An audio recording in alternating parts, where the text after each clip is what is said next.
சிறுபான்மை மக்களின் நலனை காக்க வக்பு திருத்த மசோதாவுக்கு எதிராக சட்டமன்றத்தில் தீர்மானம் இயற்றிய தமிழக அரசுக்கு யுனிவர்சல் தவ்ஹீத் ஜமாஅத்தின் மாநில செயற்குழு கூட்டத்தில் நன்றியும் பாராட்டும் தெரிவிக்கப்பட்டது. யுனிவர்சல் தவ்ஹீத் ஜமாஅத்தின் 5வது மாநில செயற்குழு கூட்டம் பீமநகர் தவ்ஹீத் பள்ளிவாசல் முதல் தளத்தில் மாநில தலைவர் பீமநகர் ரஃபி தலைமையில் இன்று நடைபெற்றது. இதில் மாநில செயலாளர் அப்பாஸ் அலி, மாநில பொருளாளர் ரபியுதீன், மாநில துணைச் செயலாளர் சாஹீன், மாநில துணைத் தலைவர் பக்ருதீன், மருத்துவாணி அப்துல் மஜீத், மாணவரணி நபீஸ் அகமது, மாவட்ட தலைவர் நஜ்முதீன், மாவட்டச் செயலாளர் சாகுல் ஹமீது, மாவட்ட பொருளாளர் அப்துல் கலாம், மாவட்ட துணைச் செயலாளர் உசேன், மாவட்ட துணைத் தலைவர் சதகத்துல்லா, அன்சர்தீன், சித்திக் உள்ளிட்ட செயற்குழு உறுப்பினர்கள் கலந்து கொண்டனர். இந்த செயற்குழு கூட்டத்தில் மத்திய அரசு வக்பு திருத்த மசோதாவை வாபஸ் பெற வேண்டும் என்றும், இரத்த தான முகாம்கள் ஏற்பாடு செய்யவும், மக்களுக்கு பயன்படும் வகையில் இலவச ஆம்புலன்ஸ் சேவைகள் மற்றும் மாணவர்களுக்கான கல்வி சார்ந்த வழிகாட்டு நிகழ்ச்சிகள், இஸ்லாமிய மார்க்க போதனைகளை இஸ்லாமிய மக்கள் மத்தியில் கொண்டு செல்வது எனவும் தீர்மானம் நிறைவேற்றப்பட்டது.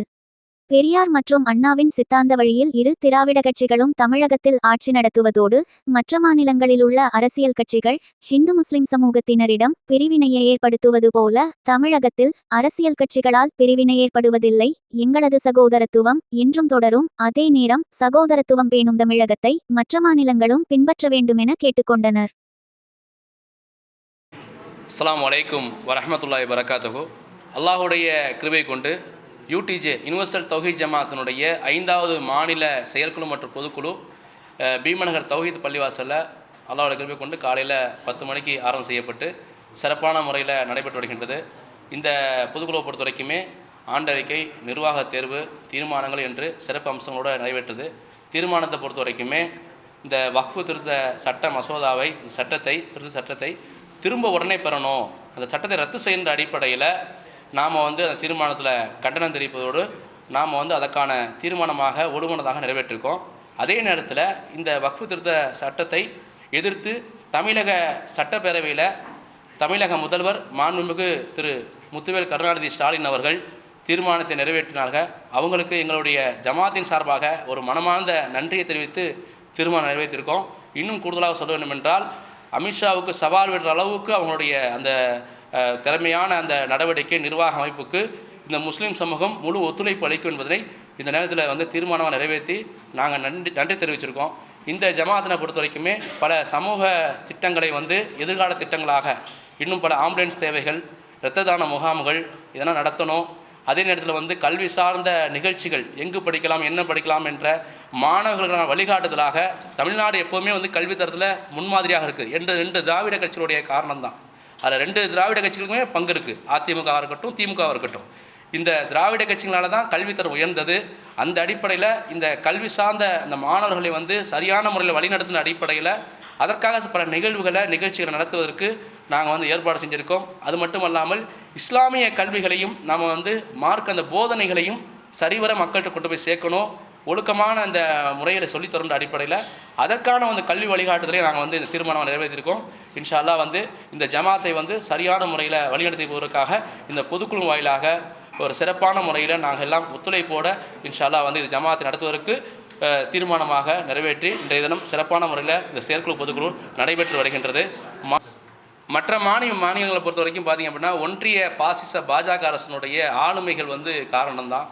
ஆளுநர்களை வைத்து இரட்டை முறை ஆட்சி செயல்படுது. அதாவது பாஜக அல்லாத மாநிலங்களையும் உள்ள குறைபாடுகள் தான். தமிழகத்தை பொறுத்த வரைக்குமே இங்கே சகோதரத்துவமாக பழகிட்டு இருக்கோம். அதுக்கு காரணம் இந்த திராவிட கட்சிகள் தான். இரு கட்சிகள் பொறுப்பு தான். குறிப்பாக இப்போ இருக்கக்கூடிய நிலைமையில் திமுகவுடைய அந்த செயல்பாடுகள் என்பது மிக சிறப்பாக இருக்கிறது. நாங்கள் வரவேற்கிறோம். இந்த சிறப்பான செயல்பாடு அதிமுக வரணும் என்பதை நாங்கள் எதிர்பார்க்குறோம். எல்லாரும் ஒன்றுபட்ட அதிமுகவாக இருந்து எப்படி அம்மையார் ஜெயலலிதாவுடைய காலகட்டத்தில் மோடியா லேடியான்னு கேட்டாங்களோ அந்த அடிப்படையில் இன்ஷா அல்லாஹ் ஒரு அம்மையார் சசிகலாவுடைய தலைமையில் அதிமுக ஒன்றிணைவு என்பது தான் அதிமுகவான வழிகாட்டுதலை. மற்ற மாநிலங்களை பொறுத்த வரைக்குமே இஸ்லாமியர்களுக்கும் மற்ற இந்துக்கள் கிறிஸ்துவராகட்டுமே பிரிவினைவாதத்தை அங்கே உள்ள அரசியல் கட்சிகள் தூண்டுறாங்க. ஆனால் இங்கே அப்படி கிடையாது. திமுக ஆகட்டும் அதிமுக ஆகட்டும் பிரிவினைவாதத்தை தூண்டுறதில்லை. அது பாஜகவுடைய வேலை தான். அதனால் தமிழகத்தை பொறுத்த வரைக்குமே சிறப்பான முறையில் சகோதரத்துவமாக இருக்குது. அது காரணம் வந்து இந்த அரசியல் கட்சிகள் தான், இந்த அரசியல் சூழ்நிலைகள் தான். இது மீண்டும் தொழுவோம். ஏன் அப்படின்னா இது பெரியாருடைய அந்த சித்தாந்தம் வளரக்கூடிய திராவிட கட்சிகள், அண்ணாவுடைய சித்தாந்தம் வளரக்கூடிய திராவிட கட்சிகள், இதனுடைய காரணமாகத்தான் சகோதரத்துவமாக இருக்கிறோம். இன்ஷா அல்லாஹ் வந்து இன்னும் இருப்போம். என்று சொன்னால் அவர்கள் வந்து நம்முடைய தொப்புள் கொடி உறவுகள், எங்களை வந்து அவங்க மாமன் மச்சான் பழகிறது, இதெல்லாம் வந்து தமிழ்நாட்டு வந்து எப்போவுமே முன்மாதிரியான ஒரு மாநிலம் தான்.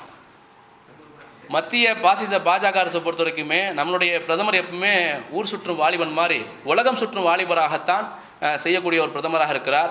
இவர் வந்து ஒரு பருவத்தில் உலகம் சுற்றினா பரவாயில்ல, ஒரு இந்தியாவினுடைய பிரதமராக இருந்து அதற்குரிய வேலையை வந்து சரியான முறையில் பார்க்குற என்பது தான் தமிழ்நாடு போன்ற மாநிலங்கள் வந்து தேர்தல் முடிவில் கொடுத்த ரிசல்ட்டு. இன்னும் கூடுதலாக சொல்ல வேண்டும் என்றால் இவர் அடுத்த நாட்டுக்கு போகிறாரு. இப்போ நடக்கக்கூடிய பலஸ்தீன மக்களுக்கு காங்கிரஸுடைய ஆட்சி காலத்தில் பலஸ்தீன மக்களுக்கு ஆதரவாகத்தான் காங்கிரஸ் நின்றுச்சு அன்றைய ஆட்சி காலம். ஆனால் இன்றைக்கி இருக்க நரேந்திர மோடி இஸ்ரேலுக்கு ஆதரவாக நிற்கக்கூடிய நிலைமையில் மறைமுகமாக செயல்படுறாரு. இது கண்டனத்துக்குரியது, வருத்தத்துக்குரியது. இந்த காசாவுடைய மக்கள் வந்து அவ்வளவு கொல்லப்படுறாங்க, பச்சிளம் குழந்தைகள் கொல்லப்படுறாங்க.